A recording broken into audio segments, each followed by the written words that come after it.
So I've got this Harbor Freight Predator motor. I need to make a mounting plate for it. The problem is they don't give you a full-size sheet that you can take your punch to and punch out the holes.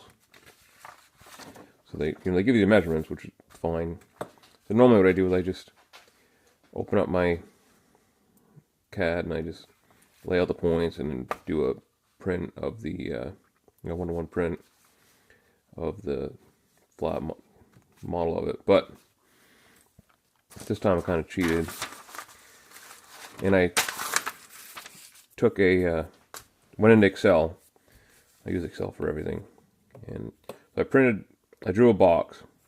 What I did is this is one cell, 100 pixels wide, 100 pixels tall, and this is cell 2B or whatever it is, and I put a border around it, single line border. And then I print that out, and I use my calipers, and I figured out what this actually scaled out as at the direct printer, 1.115, and then I went the verticals. The verticals, Excel isn't obviously made for doing this, so the vertical isn't exactly right. It isn't an exact match. Again, 1.06. So then I just did the math on it. I want that to be, 4 inches wide by 7.72. So, 1.15 inches, what I measured is 100 pixels, and I want it to be 4 inches, and how many pixels do I need to be wide? Solve for x. 4 times 100 divided by 1.15, 359 pixels. And then the same on here. He's measured out at 1.06. And I want it to be 7.72 inches.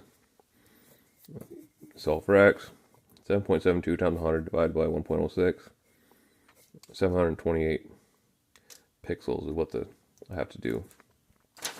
So I went back in Excel and I adjusted my cell to be what I calculated it to be.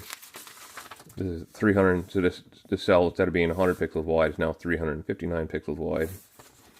And height, 778. So Excel doesn't let you do 700 pixels tall, so it does like 528 or something. So what I did is I adjusted this back to 500 for easy math, and now 278 pixels tall. So it's 2 cells. I left the line here just to illustrate it.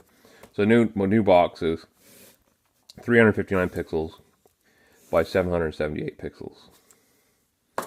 And then, that measures out to, exactly 4 inches by 7.72. Now I can lay this out on my piece of steel